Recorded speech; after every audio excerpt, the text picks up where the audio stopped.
If you follow this ministry, you know that we told you that for the next few weeks we're going to be talking about the gospel. So you've had this conviction recently that we can sit in our churches for years and years and not fully understand the gospel. And when I say the gospel, this is what I mean. The reality of what Jesus has done by dying on the cross and being raised to life. The good news, what the gospel means, the good news of Jesus Christ. See, we sit in our seats in our pews and we hear about Jesus for years, and we can miss the beauty of what he's accomplished or how we receive what he has accomplished. See, the Apostle Paul says in Galatians 1, and we're going to talk about this text in a future video, but he says that there's no other gospel. There's only one gospel. No other gospel will do. No other gospel can save us. And so if that's the case, we need to be crystal clear about what the true gospel is. So to kind of set the table for the gospel, in this video we're going to talk about the starting point of the gospel. We need to understand the foundation of the gospel in order to see the beauty of it. Before we get there, I want to kind of give you a story that summarizes a false belief that we can have and kind of perfectly sets up the good news of Jesus. See, a few nights ago, Mackenzie and I were sitting with one of our neighbors. Mackenzie invited him to church. His response was extremely telling. He asked, "Do you think they would let me in?" See, there may have been some sarcasm there, but the truth is that there was some seriousness to his question. See, we can sometimes think that other people are better than us or more worthy than us, or at least to the point that when they walk into the church, the walls won't cave in. But if I walk into the church, look out, right? See, our friend and countless other people think that you must somehow clean yourself up and reach a certain bar, reach a certain standard level before God would find you worthy enough to enter a church, let alone be a Christian. The Apostle Paul in Romans chapter 3 is going to crush that mindset. He's going to give us the starting point of the gospel and show us that we don't need to clean ourselves up because we can't clean ourselves up. Look at what he says in verses 10 through 12. "None is righteous, no, not one. No one understands. No one seeks for God. All have turned aside. Together they have become worthless. No one does good, not even one." No one does good, Paul says. Not even one. All of us together have become worthless. That includes those who go to church and read their Bibles, as well as those who feel unworthy and think that the walls will cave in if they go to church. All are unworthy, hopeless, helpless, falling short. And it's important that we see that. It's important that we see who God is and who we are as human beings. You see, God is holy. He's perfect. He's glorious. He's worthy. He is flawless.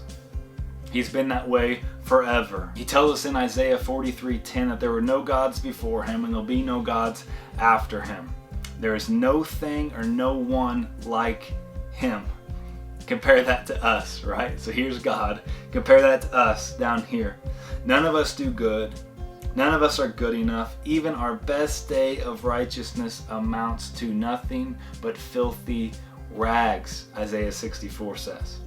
Our best day keeps us way down here below God's perfect standard. So here's the foundation, the starting point of the gospel. Here it is. We must start here. Man, human beings are completely helpless. Completely helpless.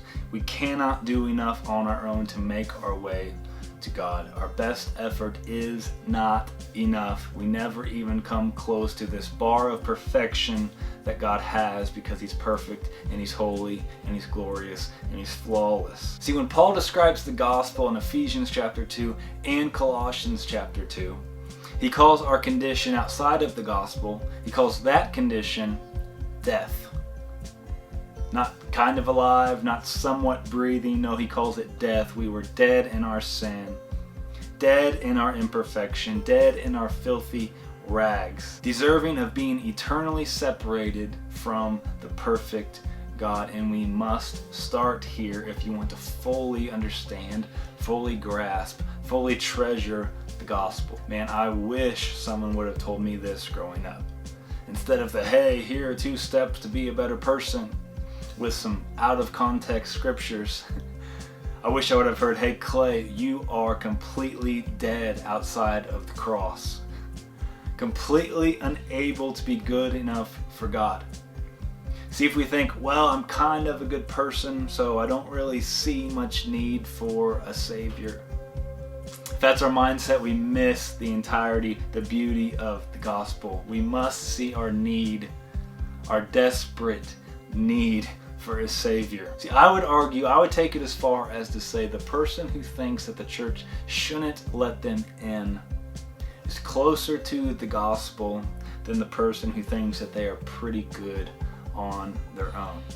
See, everyone, the pastor leading the church, the drummer in the church, the usher in the church, the member of the church, the first-time guest of the church, and even the person who thinks the walls will cave in if they go to church, all are unworthy of God, and all equally unworthy of God. None of them are better than another.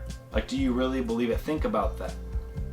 Equally deserving of being separated from God, all unworthy. The pastor is not better than the first-time guest. All people are completely unable to come to God on their own. Dead. Guilty. I am no more righteous on my own than our neighbor who thinks that the church shouldn't let him in the doors, regardless of our professions. We both equally need the gospel. We're going to talk more about that gospel in our next few videos, but right now I don't want you to move on until you see yourself in Romans chapter 3. You are included in the worthless, not able to do good group.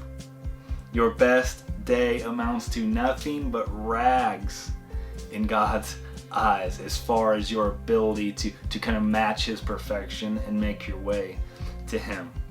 You can't clean yourself up, but thankfully, graciously, God doesn't leave us in that dilemma, which is where we're going in the next video as we look at what Jesus has accomplished for us.